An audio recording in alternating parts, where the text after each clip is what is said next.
As the Buddha once wisely shared, you will not be punished for your anger. You will be punished by your anger. That one line holds the key to a life of peace. Because the pain we carry doesn't come from the world. It comes from our reaction to it. The anger, the anxiety, the need to control, those are the real punishments. But what if you could walk through life with a calm heart? No matter what chaos surrounds you. What if insults bounced off you like pebbles on a still lake? What if your peace was so deep, so unshakable, that no storm could touch it? This isn't a fantasy, it's the Buddhist way, the path of inner stillness, the way of detachment and freedom, a life where you stop reacting to every small thing, where you don't need to defend yourself, explain yourself, or fight to prove your worth, because your silence becomes your strength. These aren't just ideas, they are ancient, powerful truths, lived, taught, passed down by the Buddha himself. Here are 7 powerful Buddhist principles that will teach you exactly how to live as if nothing bothers you. 1. Not everything deserves. A reaction. Most things deserve to be ignored. One of the greatest traps in life is the need to respond to everything. Someone says something rude, you feel like you have to defend yourself. Someone provokes you, you feel the urge to strike back. But here's the truth. Most of the chaos around you is nothing more than bait. People who are unhappy with themselves often look for others to pull into their storm. They can't stand your calm. They can't tolerate your silence. And so they poke, they insult, they provoke, just to see if they can break you. But Buddhism teaches something radically powerful. You don't owe the world your energy. You don't need to argue just because someone is loud. You don't need to explain yourself just because someone misunderstands you. You don't need to lower yourself to someone else's chaos just to prove you're right. This is not weakness, it's strategic detachment. It means choosing your peace over your pride. It means realizing that just because something is said doesn't mean it deserves your attention. Most things people say are coming from their own pain, not from truth. And when you react, you don't just engage, you absorb.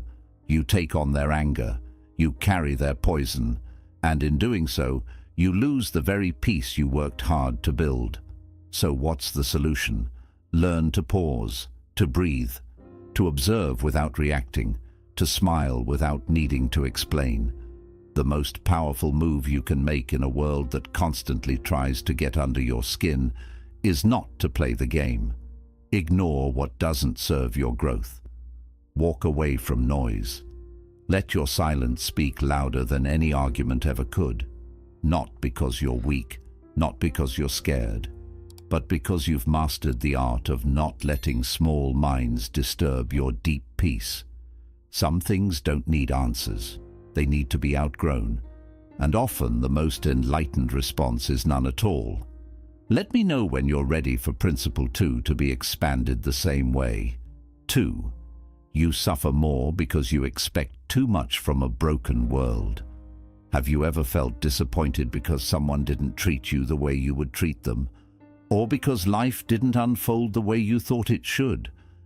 That feeling of betrayal, frustration, and deep sadness often comes from one's source expectation. And here's the harsh truth Buddhism teaches us. Expectation is the birthplace of suffering. You expect people to always be kind, and when they're selfish, it hurts. You expect loved ones to understand you without needing to explain yourself, and when they don't, it crushes you. You expect life to be fair, but life was never built on fairness. It was built on impermanence and change, and the more you expect the world to match your hopes, the more broken you feel when it doesn't. Buddhism doesn't ask us to stop caring, it asks us to stop attaching, to stop depending on others for our peace. Because when your inner peace relies on people behaving a certain way, you will always be anxious. You will always be let down. Most people are struggling themselves. They are forgetful, distracted, and wounded. Expecting them to show up for you perfectly is like asking a shattered glass to hold water. It's not personal, it's just the nature of things. Instead, drop the expectations. Live with openness, not demands. Give love without needing it back in the same form. Help without needing recognition. Be kind even when the world is not. That's where your power is. Because when you stop expecting, you stop suffering. You become free from disappointment. You stop measuring your worth by how others treat you. And in that freedom, something beautiful happens. Peace returns. Gratitude grows. And your happiness no longer depends on how the world behaves. It depends on how deeply you've let go. So if you want to suffer less, don't beg the world to be better. Just release the grip of expectation and let life flow the way it was always meant. To imperfect, unpredictable, and absolutely free. Let them think you're cold. It's better than being emotionally weak. At some point, you have to choose. Protect your peace or please everyone. And if you decide to protect your peace, people will not like it. They'll call you cold. They'll say you've changed, that you're distant, selfish, or emotionally unavailable. But here's what Buddhism teaches. You are not responsible for how others label your peace. You are only responsible for not sacrificing it. Many people are addicted to emotional drama. They expect you to be available at all times, to explain yourself, to absorb their chaos. And when you don't, when you set boundaries, walk away from disrespect, and stay silent instead of arguing, they feel threatened. Not because you've harmed them, but because you've refused to let them control your emotional state. You don't have to respond to every message. You don't have to show up for people who never show up for you. You don't have to make yourself small just to make others comfortable. Buddhism teaches non-attachment, not just from material things, but from the illusion that you must always be nice to be spiritual. Kindness is beautiful, but when it comes at the cost of your inner well-being, it becomes self-destruction. It's better to be seen as cold than to constantly bleed for people who wouldn't even offer you a bandage. It's better to be misunderstood than to drain yourself trying to be everything for everyone. Being emotionally strong doesn't mean you feel nothing. It means you don't let your feelings make you a slave to other people's expectations. There will always be people who guilt-trip you for being quiet, for not reacting, for creating space. But understand this. Your detachment is not a lack of love. It's the presence of self-respect. It's the realization that your energy is sacred and not everyone deserves access to it. So let them talk. Let them assume. Let them think you're heartless if they must. Because when you no longer feel the need to prove your softness to the wrong people, that's when you finally reclaim your peace. And in that stillness, you'll discover something rare. Power without noise, strength without chaos, love without weakness. For they only control you if you still care. Most people don't realize how easily they give away their power. You hand it over every time someone's words ruin your mood, every time a comment sticks in your chest like a thorn, every time someone ghosts you, criticizes you, or disrespects you, and it consumes your mind all day. Whether you admit it or not, if someone can disturb your peace with their presenza, their absence, they control you. Not physically, but emotionally. And Buddhism teaches us that the only real prison is the one you carry inside. It's not what they did. It's the fact that you still care, that you're still holding on. You replay their words. You analyze the silence. You twist yourself into knots, wondering, why did they treat me this way? But here's the truth. Not everyone is meant to understand you. Not everyone is meant to respect you. And not everyone is meant to stay. The more you cling to the illusion that they should, the more you suffer. Because now, your peace depends on their approval. Your joy depends on their behavior. And that's emotional slavery. Buddhism doesn't ask you to hate people. It asks you to free yourself from the need for them to behave a certain way in order for you to be okay. It asks you to cut the invisible strings of attachment that tie your happiness to other people's actions. Why? Because the moment someone can predict your reaction, they control you. If they know saying one thing will make you explode, they've already won. If they know ignoring you will send you into a spiral of overthinking, they don't need to do anything else. You become predictable, vulnerable, weak. True spiritual power lies in being unreachable by nonsense, not because you're numb, but because you've trained your mind to rise above it. That's what real detachment is. Not becoming cold, but becoming untouchable. You can still love people and not let their chaos live rent-free in your mind. You can still be kind and not tolerate disrespect. You can still feel everything, but choose what deserves a response. The moment you stop needing them to explain, to apologize, to validate you, that's when you take your power back. You stop hoping for closure. You stop waiting for things to make sense. You accept that some people will never understand what they did. And even if they did, it still wouldn't be enough. Because healing was never going to come from them.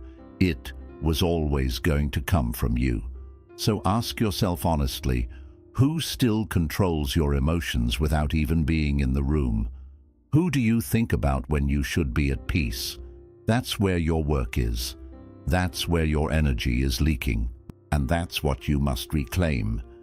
Because peace isn't found in fixing other sites, found in disconnecting your well-being from their behavior. When you realize you don't need anyone to change in order to feel good, you become free. And when you become free, people lose their power over you. They might still talk, still try to hurt you, still try to trigger a reaction, but it won't land anymore, because you've built something stronger inside. A mind that doesn't flinch, a heart that doesn't beg, a soul that doesn't chase. So let them misunderstand you, let them walk away, let them judge your silence as weakness, because the truth is, they only control you if you care too much about being understood, accepted, or praised by people who were never meant to walk your path. Detach, not to punish them, but to protect yourself. Walk away, not to make a statement, but to maintain your peace. Rise above, not to prove anything, but because staying low is no longer worth your spirit. And when you finally master the ability to stay calm in the face of disrespect, to stay grounded when someone tries to shake you, to stay loving without being manipulated, you become untouchable. Not by being emotionless, but by being wise enough to know the more they control your reaction, the less you've mastered yourself. Let it go, not for them, for you. 5. Peace is found when you learn to shut up. It sounds harsh, doesn't it? But sometimes, the most compassionate advice is the most direct. Most people destroy their peace, not because of what happens to them, but because they won't stop talking about it, overthinking, over-explaining, retelling the story again and again. They drown in their own words.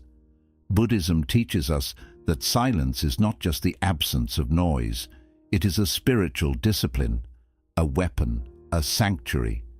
Every time something disturbs you, what's the first thing your mind tells you to do? Speak, explain, prove, defend, vent, react. But here's the trap. The more you speak about what's hurting you, the more power you give it. You rehearse the pain, you give it oxygen, and before you know it, a small wound becomes a bleeding identity. The story becomes who you are. When the Buddha spoke of right speech, he wasn't just teaching morality, he was teaching mastery. He was saying, use your words with intention. Don't waste your breath on noise. And most of what we say in moments of pain is noise. It doesn't solve anything, it doesn't heal anything, it just feeds the fire. You're angry? Breathe. You're misunderstood? Observe. You're triggered, say nothing. Why? Because that silence, that pause is where your power lives. When you don't immediately react, you give your mind a chance to calm down. You give your wisdom space to rise. You don't spill emotion everywhere and regret it later. You don't give others a blueprint to control you. The truth is, most people talk themselves deeper into the suffering. They go from event to emotion to reaction in seconds. Someone says something rude, and instead of letting it go, you repeat it to 5 people. You post about it. You analyze every word. And suddenly, that one moment lives in your head rent-free for days. Why? Because you didn't choose silence. You chose to feed it. Now, silence isn't suppression. It's not bottling things up and pretending you're fine. That's not peace. That's denial. Buddhist silence is aware silence. It's when you feel the emotion fully, but don't let it control your next move. You feel the heat rising in your chest. You feel the ego screaming to fight back. But you remain still, not because you're weak, but because you've trained your mind to act, not react. And something beautiful happens in that stillness. Clarity arises. What felt like an emergency no longer matters. What felt like betrayal now looks like a lesson. What felt like personal disrespect now reveals itself as someone else's inner conflict. Silence gives you perspective, and with perspective comes peace. But here's the challenge, as silence is hard, because the ego wants attention. It wants justice. It wants to prove. And every time you shut your mouth, your ego panics. It says, say something or you'll look weak. But that's the trap. Reacting isn't strength, it's programming. Anyone can lash out. Anyone can post a passive-aggressive status. But to sit in the fire of your own emotion without letting it burn others, that's real mastery. And that mastery protects you, because when you speak carelessly, you say things you can't unsay. You damage relationships. You create tension. You reveal your weak spots. But when you hold your silence, you become unreadable. You become untouchable. People try to provoke you and get nothing. They try to argue with you, and your silence becomes the wall they can't climb. There's a reason Buddhist monks practice noble silence for days, weeks, even months. Because in silence, the truth reveals itself. In silence, you hear your real thoughts. You uncover your real emotions. And you stop performing for the world and start witnessing yourself. So the next time you feel the urge to speak out of pain dent, sit, breathe, watch.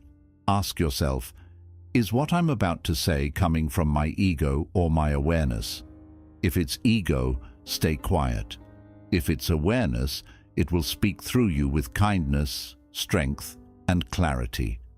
And if you're still unsure, choose silence anyway. You'll never regret the words you didn't say in anger, but you'll always regret the ones you did. In the modern world, silence is rare. Everyone is yelling. Everyone is performing. Everyone is trying to be heard. But the ones who walk in peace, they speak less. They listen more. They watch carefully. They move slowly. And when they do speak, their words carry weight because they come from stillness, not from reaction. Train yourself to be that kind of person. The one who doesn't flinch. The one who doesn't need to explain. The one who can hold a storm inside and still walk in peace outside. Because in a world addicted to noise, silence isn't weakness. It's power. It's protection. And it's proof that you've grown beyond the need to be loud, just to feel strong. So learn to shut up, not to suppress your truth, but to protect your power. Because peace isn't found in saying the most. It's found in needing to say nothing at all. You cannot heal in the same environment that keeps hurting you. It's one of the most ignored truths in life. But it's also one of the most important.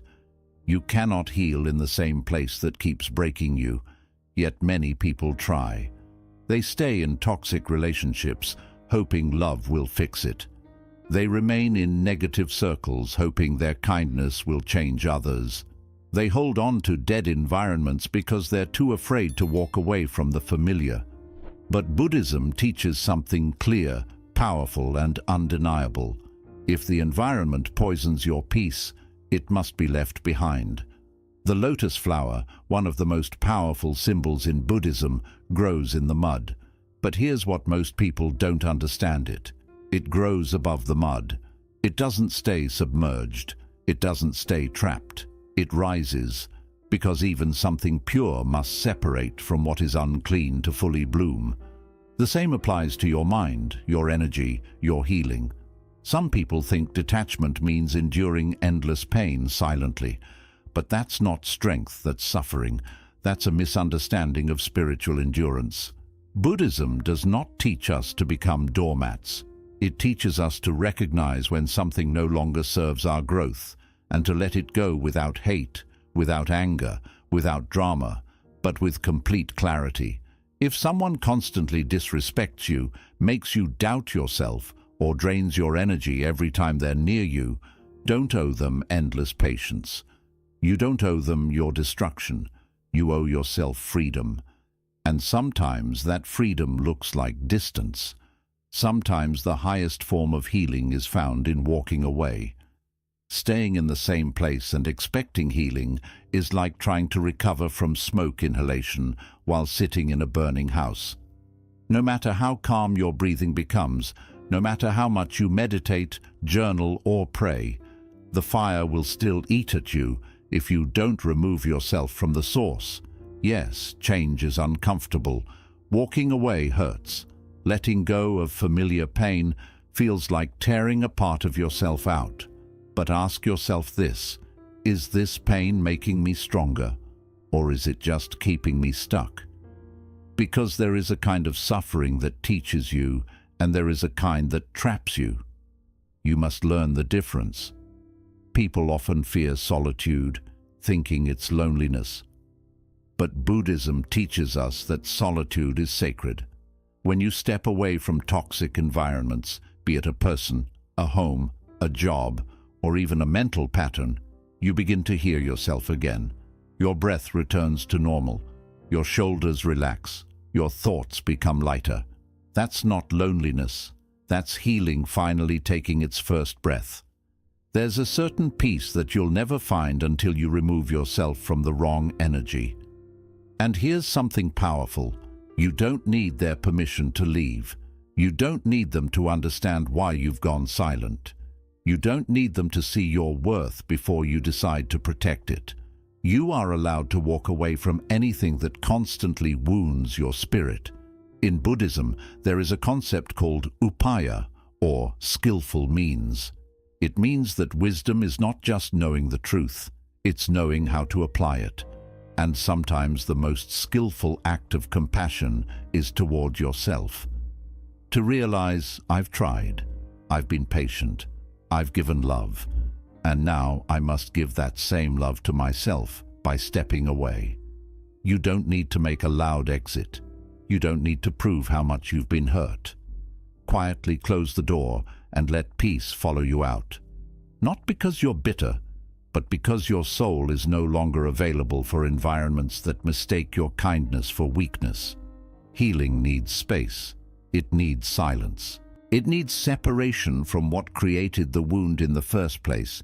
Yes, you can forgive them. Yes, you can send love from a distance, but you don't have to keep standing in the fire just to prove you're strong. The strongest people are not the ones who endure the most pain there, the ones who know when enough is enough. Stop thinking healing is just about meditation, crystals, or breathing techniques. Healing is also about boundaries, exits, and the courage to leave when your spirit whispers, "This is not where I belong." So look at your life. Really look. What are you tolerating that's quietly killing your light? What are you holding on to that keeps reopening your wounds? What spaces do you keep revisiting, hoping they'll feel different but never do? It's time to stop shrinking to fit where you've outgrown. It's time to stop watering dead plants. It's time to stop breaking yourself to fix what was never whole. Your peace is not found in fighting battles you were never meant to be in. It's found in the moment you realize, I can leave, I can let go, I can start again. And when you do, you'll see what healing really feels like, not as a struggle, but as a return. A return to your breath, your clarity, your power, your peace. You cannot heal in the same environment that keeps hurting you. So don't stay. Rise. Here's a hard truth. Most people aren't ready to face. If others know exactly how to trigger you, you are still controlled by them.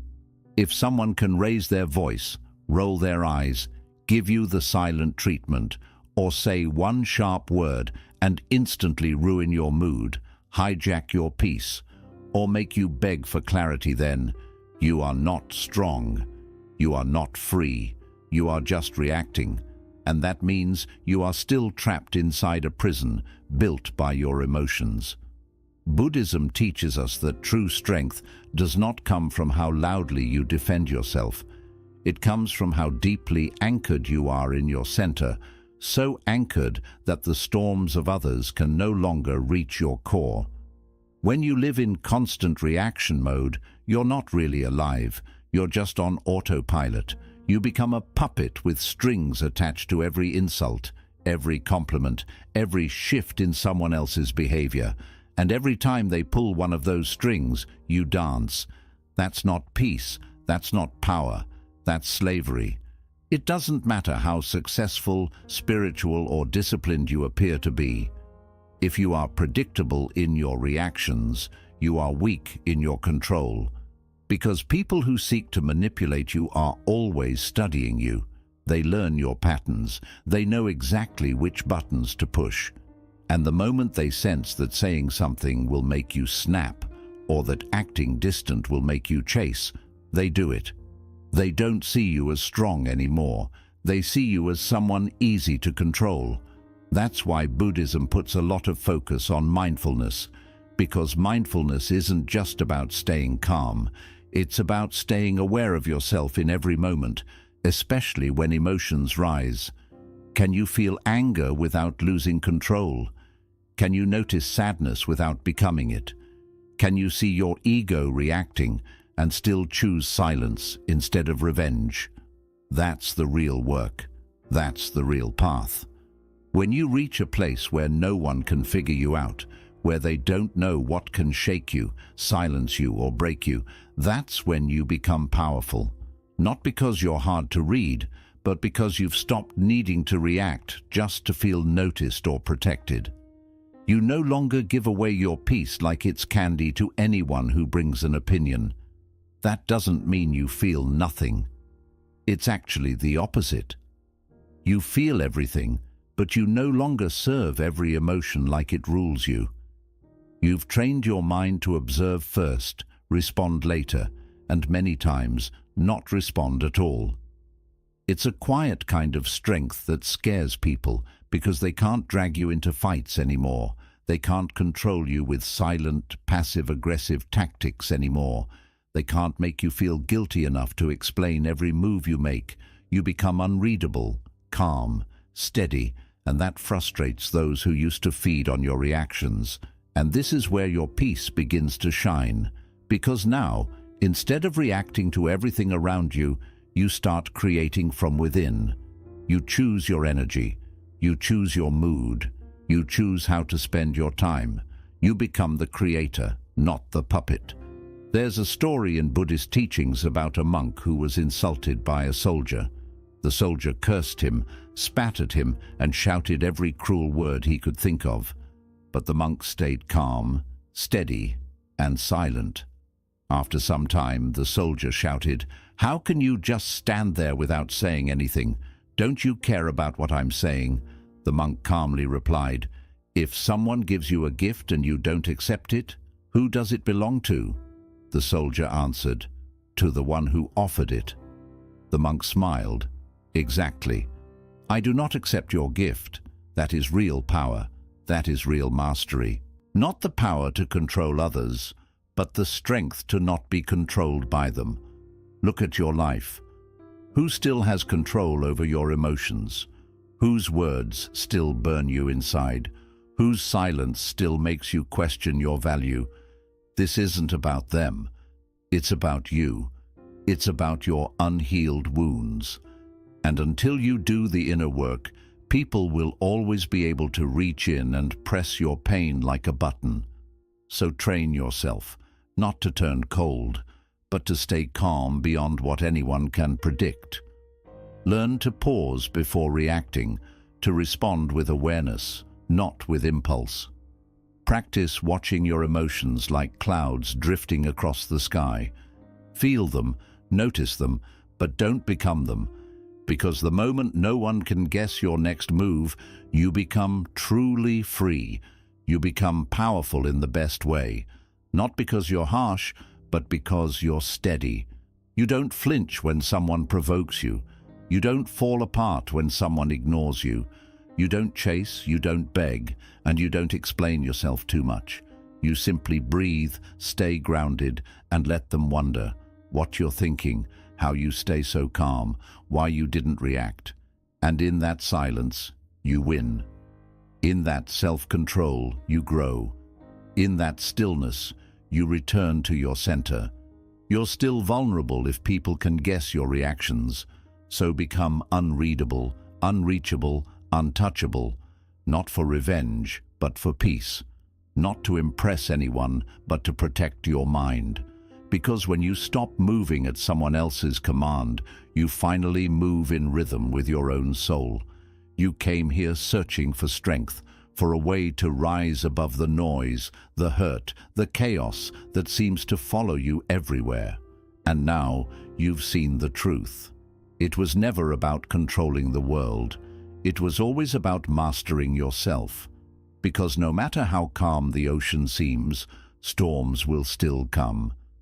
And no matter how kind you are, some people will still misunderstand you. No matter how spiritual you become, life will still test you in ways that feel deeply personal. But the purpose of this Buddhist path isn't to avoid challenges. It's to train your mind so deeply that nothing outside you can control what's inside you. These 7 principles aren't just ideas. They're your weapons, your shields, your tools for freedom. Let go of what doesn't deserve your energy. Release expectations that disturb your peace. Be okay with being misunderstood. Take back the power you once gave away. Stay quiet when silence protects your soul. Walk away from what keeps hurting you and rise so steadily that no one can see you fall.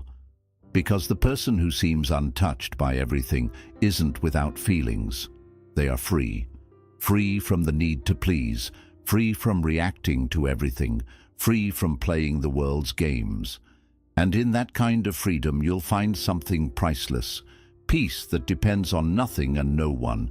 Not applause, not revenge, not even being understood. Just peace for peace's sake. So carry this with you.